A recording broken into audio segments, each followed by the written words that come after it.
Hi everybody, it's Guide Dogs Week from October the 1st to the 9th, so I thought I would do a video in support of that. I don't have a guide dog myself because I can see well enough not to need one, and so I'm not an expert on them. However, I do have great respect and admiration for them, especially as I have quite a few friends who use them, so I have got to know some guide dogs and been able to see them at work over the years. And I would certainly consider applying for one myself if my sight ever got bad enough, which I hope it doesn't of course, but it's good to know that that lifeline would be available. Guide dogs are beautiful, clever, friendly and amazing animals, as indeed are all assistance dogs for that matter.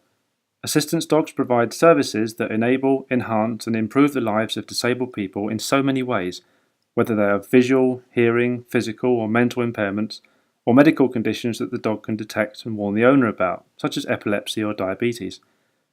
In any case, the most important thing to understand is that assistance dogs and guide dogs are not pets. They are service dogs highly trained to serve people in a way that no domestic pet can. They're a genuine lifeline to their owners, allowing them to have so much freedom and independence that would otherwise be lost, or at least extremely difficult to get in other ways.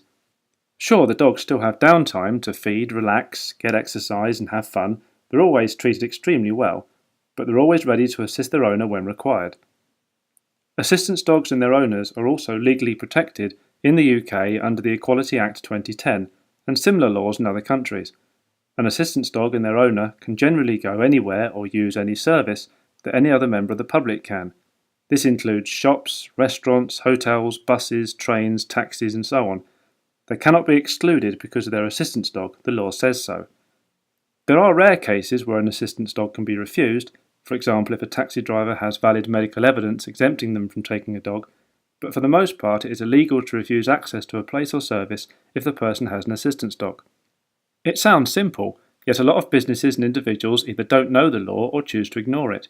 Hardly a week goes by when you don't hear about someone being refused access to a restaurant or a taxi or something like that. Each time the person responsible clearly doesn't appreciate the effect they're having on the dog's owner. It places the owner in a really awkward and difficult position, often making them very upset and harming their confidence. And it's extremely frustrating and disappointing to find that people are disobeying the law when there is usually no good reason to. It's also disturbing that some people are so unsympathetic and lacking in understanding that they abuse blind people online who flag up these problems. And this is despite the fact that they would get just as upset or frustrated if, heaven forbid, they were in the same position one day and faced similar problems. Anybody can lose their sight at any time, so they're not immune from that possibility. But because they regard themselves as normal and can hide behind anonymity online, they feel they can get away with it. If these people understood, or were willing to try and understand, just how much assistance these animals give on a daily basis, and how absolutely vital they are to the lives of their owners, it would really open their eyes.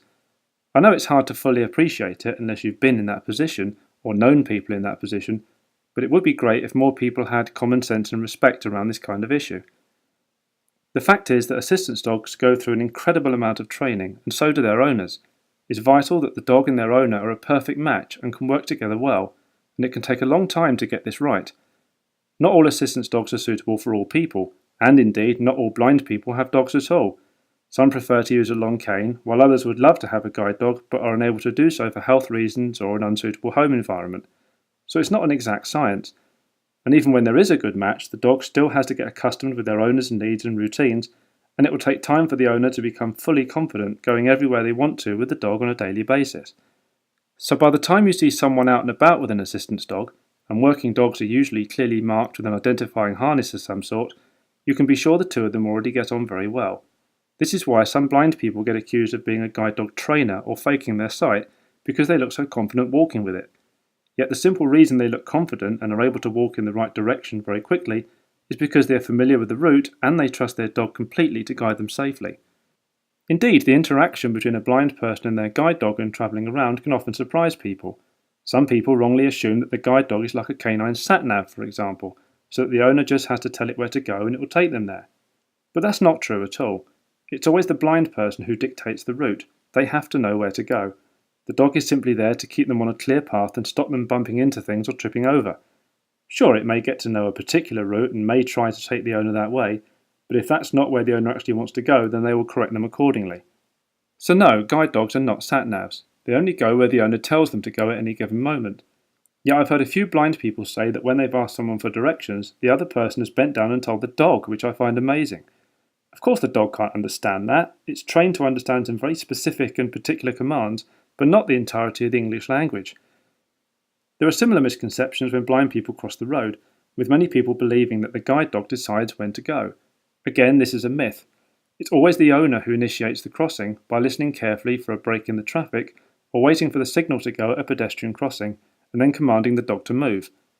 At that moment, if the guide dog determines that it's not safe to cross after all, for instance if there's a bike or a quiet car coming that their owner hasn't heard, then it will refuse to obey and will stop the owner from crossing the road. Again, it's about keeping their owner safe. As an aside, it's not just the bleeping noise that can tell blind people when to go at pedestrian crossings.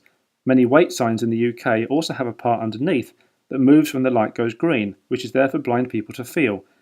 Because it's hidden away on the underside of the wait box, many people don't realise it's there, so it's a cool little secret. Another common misunderstanding I've seen online a few times now is people questioning why it's necessary for a guide dog to be in a restaurant with its owner, given that it's apparently not doing anything. It's not reading the menu or eating the meal, so why can't it be tied up outside? Some people wrongly believe it's unhygienic as well, and all of these assumptions completely miss the point. Guide dogs help blind people to navigate their surroundings safely, both indoors and outdoors, and a blind person will still need that guidance in a restaurant, whether it's to their table, or the bar, or the toilet, or the exit, without walking into tables, chairs, pillars, walls, doors, windows, people, etc. Otherwise, they're stumbling in the dark. It doesn't matter if they have a sighted friend with them, as that won't always be the case when they go out. Blind people do go out on their own and with other blind people too. And it's not up to the already busy staff to do lots of hands-on guiding either. Blind people want to, need to, and have every right to do things independently as much as possible. The guide dog must therefore stay by their owner's side at all times while they're working, so the owner can get their help immediately. That's what the dog is trained for. Whereas if the dog is tied up outside, not only is it useless to the owner as they can't get to it when they need it, but it would also be at real risk from distraction and harm which the owner would have no control over, such as feeding and petting by others without permission, distraction by other dogs, and so on. The dog has to be 100% focused on its owner and its job, otherwise it cannot assist them safely. It could end up taking them on the wrong path or across a dangerous road just to chase after another dog or to feed on some nice food it was given, and that can be confusing and extremely dangerous. So it has to stay with its owner. In a restaurant, it will just lay down next to them quietly until commanded otherwise, as it's been trained that way. It won't go anywhere near the kitchen because it has no reason to. And it won't be dirty either. The health and well-being of assistance dogs are very strictly maintained because of the vital job they do. So there's no real reason to refuse a guide dog in a restaurant. At the end of the day, guide dogs help blind people massively, enabling the owner to feel a lot safer, happier, more independent and more confident. Everyone needs to respect and understand that, because it's vital that blind people and other assistance dog users have equal access to places and services along with everyone else. So thank you to guide dogs and all the other assistance dog organisations out there. Your work and dedication helps millions of disabled people to live independent and fulfilling lives, for which I know they're incredibly grateful. And if you're wondering, the guide dogs I've been showing in the footage here were owned by a friend of mine and his mother, when I recorded it a few years ago back on my old Nokia phone, which is why the quality isn't that great.